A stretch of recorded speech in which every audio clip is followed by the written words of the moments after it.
E aí, pessoal, como estão? Estamos falando de questões ambientais, né? A gente agora está entrando num ponto importante que a gente tem que entender que é todo aquele funcionamento da natureza que nós vimos até então, né, dos ecossistemas, eles estão sofrendo com o que a gente chama de ação antrópica, ou seja, a ação do ser humano sobre o ambiente. E essa ação do ser humano sobre o ambiente por conta da característica da sociedade atual, de um alto consumismo e de uma necessidade muito grande de manter o capitalismo funcionando, tá? Infelizmente é essa a causa, não tem outra, não existe outra causa, né? Por que que a gente está impactando tanto o ambiente? É porque a gente consome o tempo inteiro. E aí a gente vai destacar aqui alguns problemas ambientais que ocorrem diretamente com a gente no nosso dia a dia, que a gente chama de problemas ambientais urbanos. A gente fala urbano porque a maior parte da população do mundo atualmente se encontra em área urbana. Claro que cada país vai ter um percentual diferente. A gente vai ter países mais rurais, a gente vai ter países bem mais urbanos, mas como a maior parte da população se encontra dentro, né, de territórios urbanos, de regiões urbanas, a gente tem que levar em consideração essa característica, né, dos problemas que ocorrem diretamente com a gente.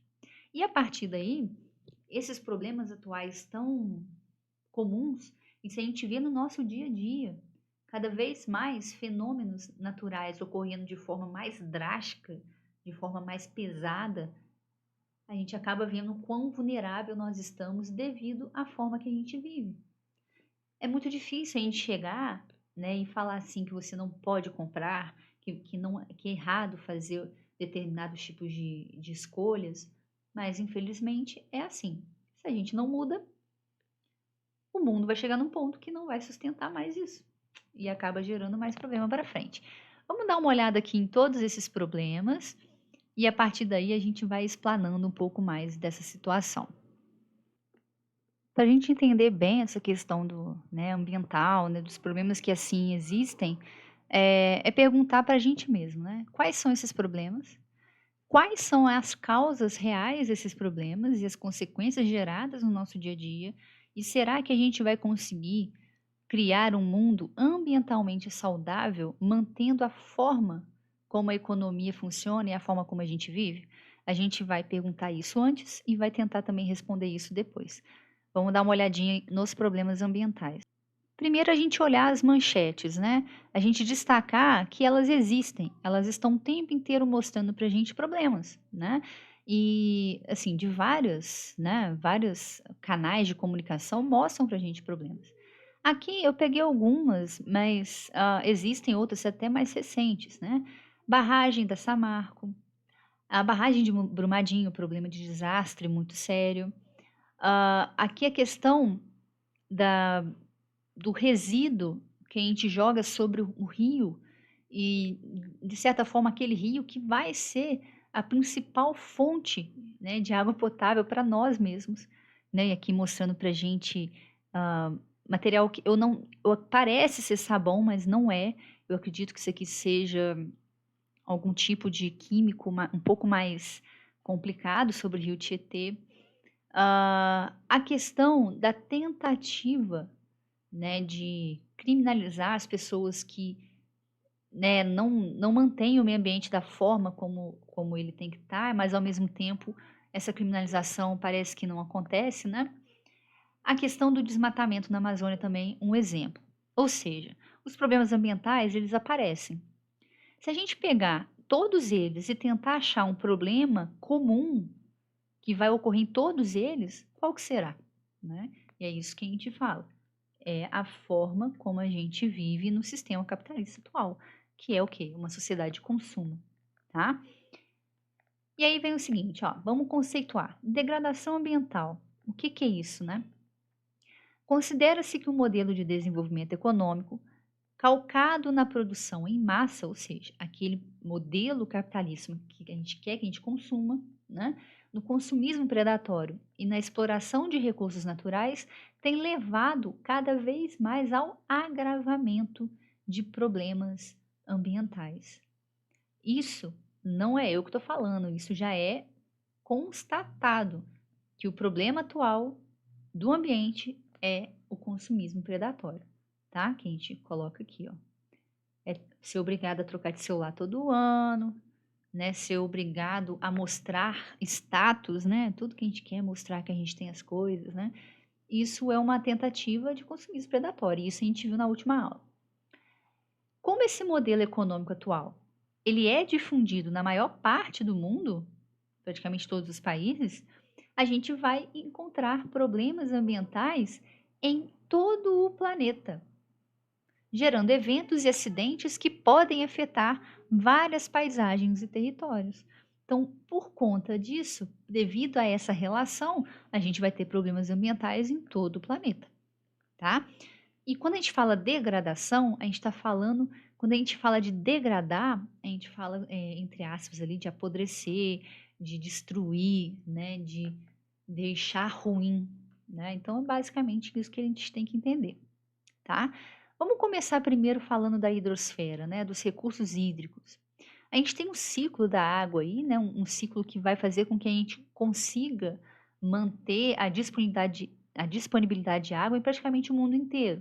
A gente vai ter atrelado ao ciclo da água as características climáticas de determinadas regiões, tá? E ao mesmo tempo, devido a movimentos terrestres, né, que faz com que a gente tenha aí a água, né, como principal recurso que a gente tem aí para poder consumir, para poder utilizar.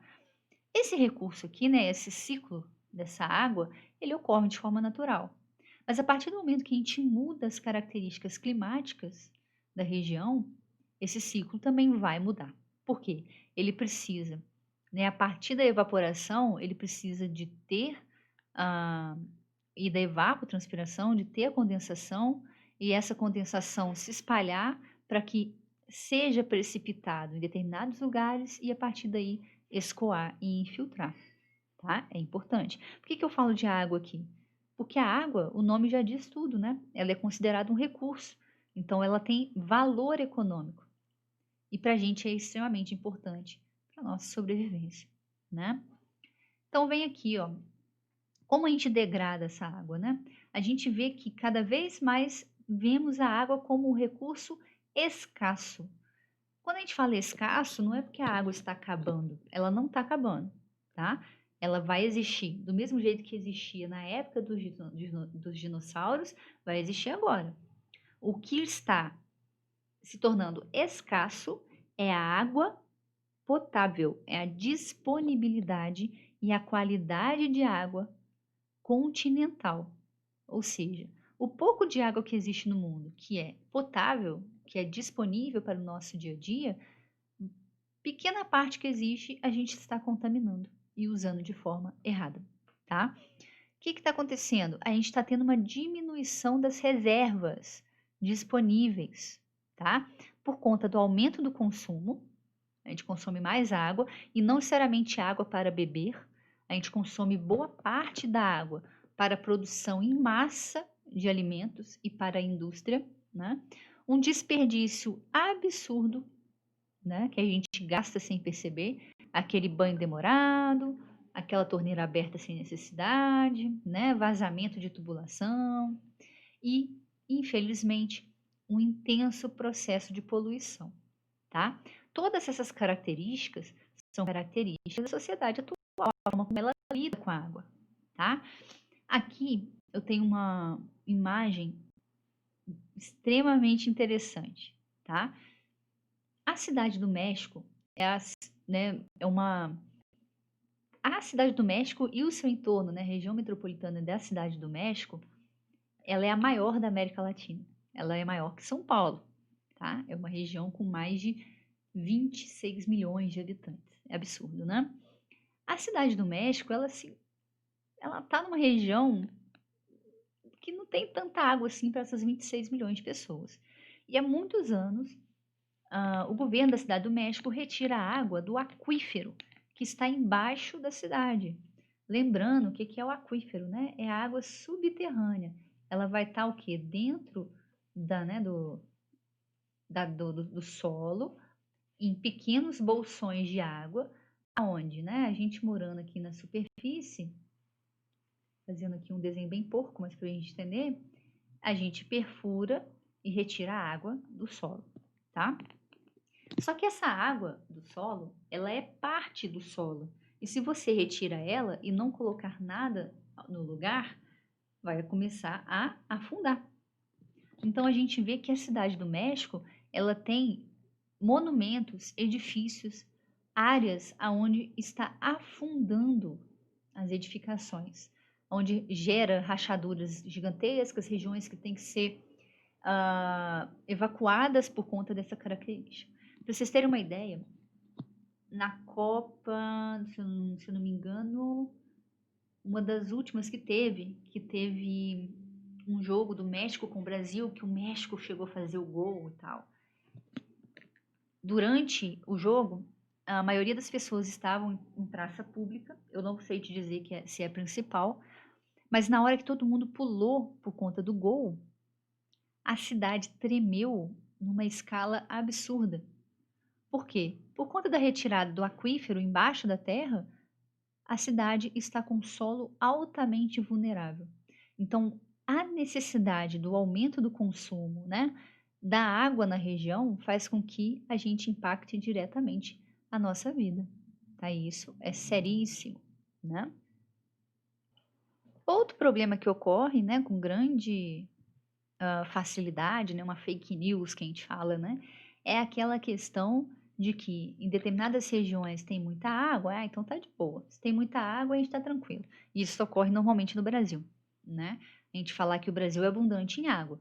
Quando a gente fala que tem grande quantidade de água, não quer dizer que todo mundo vai ter acesso a essa água, tá? E esse que é um grande problema.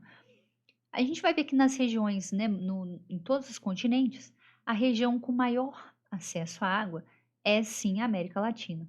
E a gente consegue ver isso se a gente perceber no próprio mapa aqui, né, que mostra quanto mais amarelinho, né, mais acesso à água as regiões vão ter. Poxa, se a América Latina é a região com maior acesso à água, tinha que estar tudo amarelo. Por que vai ter regiões aqui que não vai condizer, né, com o acesso? Porque não quer dizer que tenha água que as pessoas vão ter acesso à água, tá? Para vocês terem uma noção, ó, além disso, esse mapa mostra para gente a instalação sanitária. Ou seja, as regiões aonde está circulado com essa canetinha vermelha são regiões aonde as pessoas não têm água limpa para poder beber em quantidades ideais, tá? Então aqui mostra muito pra gente essa questão do mito, né? Da gente ter muita água, então tá tranquilo. O Brasil é um exemplo clássico, né? Que a gente tem muita água, mas toda ela concentrada no norte do Brasil, onde tem a menor população. O Sudeste, onde a gente tem grande população, e o Nordeste são regiões que passam por escassez de água. Regiões como São Paulo, que dependendo da época do ano, as pessoas não vão ter água todos os dias da semana dentro de casa. E isso é seríssimo, né? Então mostra como que é problemático ter acesso ao recurso. E aquele recurso pouco que existe de água potável, a gente acaba poluindo, certo? Olha só o que ele fala aqui pra gente, o caso do Brasil, né? A gente vai ver o seguinte, ele fala aqui, ó, que o inchaço de grandes centros urbanos não acompanhou o serviço de tratamento de água e saneamento. O que isso quer dizer? Mesmo a gente tendo água, mas a gente não tendo cobertura de esgoto, a gente vai estar degradando aquele recurso que existe naquela região. Se a gente olhar a cobertura da água, olha que coisa mais insana, né? O norte é a região que mais tem água disponível, mas a cobertura de água tratada é a menor do Brasil. Ou seja, tem muita água, mas ela não é tratada, né? E sobre a cobertura de esgoto, o sudeste, né, ele vai ser a região com maior cobertura. Só que ao mesmo tempo é a região que tem maior degradação, né, maior escassez de água. Então ele fala para a gente aqui, ó, esse problema da água e saneamento vai ocorrer nos países mais pobres, porque não vai ter dinheiro como prioridade para melhorar essa situação, né? A gente vai ver aqui que no Brasil vai ter o problema com saneamento e ele vai trazer, consequentemente, poluição da água que existe sobre o nosso continente que vai ser sim a maior parte da fonte de água potável que nós temos. Então nós estamos poluindo a fonte mais próxima de água para a gente. Isso daqui a alguns anos vai fazer com que a gente tenha que racionar água praticamente todos os dias. E isso é muito sério. Não bastando os problemas com as águas continentais, também temos problemas com as águas oceânicas. Mas, poxa, a gente não bebe a água do mar, né? A gente não bebe água do mar, mas a gente usa recursos provenientes da água do mar, né? Peixes, né? Alimento. Então, a gente vê que, contaminando essas águas oceânicas, a gente está diminuindo a biodiversidade da região e, inclusive, aquela biodiversidade que nós utilizamos no nosso consumo direto, né? Então, a gente acaba tendo aí o que a gente chama de fauna e flora morrendo por intoxicação, por conta de derramamento, principalmente de petróleo, dejetos sólidos e esgotos não tratados. Infelizmente, vai afetar a gente diretamente, tá? Aqui a gente tem um exemplo que ocorreu aí há pouco tempo, que é o vazamento de óleo no Nordeste do Brasil. Aconteceu ano passado. Todas as capitais do Nordeste do Brasil viu resquício de óleo. Esse óleo proveniente aí de, né, material, combustível fóssil, né, encontrado aí em regiões profundas do mar e que devido a algum vazamento ou de um barco ou de uma região petrolífera, acabou acontecendo isso. Aí ele fala, ó, o governo extinguiu em 19 o comitê que integrava um plano nacional para reagir a incidentes de poluição por óleo, criado em 2013. Seria este o comitê responsável pela reação à tragédia. A gente teve o problema, só que o governo ele retirou aquele comitê que iria criar, né, soluções rápidas para poder melhorar essa situação. Quem que tirou o óleo da praia? Foi a população, porque eles sabem que aquilo ali é importante para eles, para o turismo, é importante para a sobrevivência, para o consumo do alimento. Isso é muito grave, né? E a gente, infelizmente, acaba priorizando apenas o lucro, né? Apenas o dinheiro e esquece que a gente tem que viver no planeta aqui, né? O que a gente chama de superexploração dos recursos hídricos. Superexploração porque a gente está usando mais do que deve. E nos últimos 100 anos, o aumento foi vertiginoso, como a gente pode ver aqui no gráfico, né? E aqui ele vai até 2000. A gente pode ver que aumentou cada vez mais esse gráfico aqui. O que que ele mostra para gente? Que nos últimos 100 anos, a gente aumentou o consumo de tudo, principalmente da água, tá? Porque a gente está vendo um crescimento da produção econômica no mundo. A gente está tendo desperdício cada vez maior, vazamentos, mas vamos olhar a questão do consumo, né? Lá em 1900, a maior parte do uso da água era agrícola e ainda é a mesma, né, nos dias de hoje. Só que o aumento foi vertiginoso. Olha aqui. A gente tinha aqui, olha, menos de 1.000 quilômetros cúbicos de água. Hoje em dia a gente ultrapassou os 3.000, só para agrícola. Para uso industrial, a gente tem também uma fatia bem legal aqui, ó. Se a gente fazer uma diminuição aqui em torno de 1.000 quilômetros cúbicos, em menor quantidade, uso domiciliar. Então, a maior parte do recurso hídrico que a gente usa, da água, ela não é para a gente no nosso dia a dia. Ela é para fabricar alimentos, né, agrícolas, tanto vegetais quanto animais, e para produzir objetos, né, para o nosso consumo do dia a dia. Então, quanto mais aumenta o consumo, e a gente tem que entender também que tem uma situação muito séria, que a forma como a gente se alimenta hoje em dia, ela não é sustentável também. Enfim, aqui foi só uma explanação sobre os problemas que a gente tem hoje em dia com a água, tá?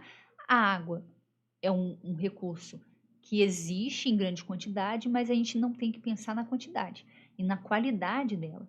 Será que toda aquela quantidade de água ela realmente vai ser suficiente para a gente sobreviver da forma como a gente está vivendo?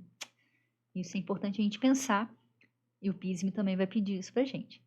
Até a próxima, pessoal!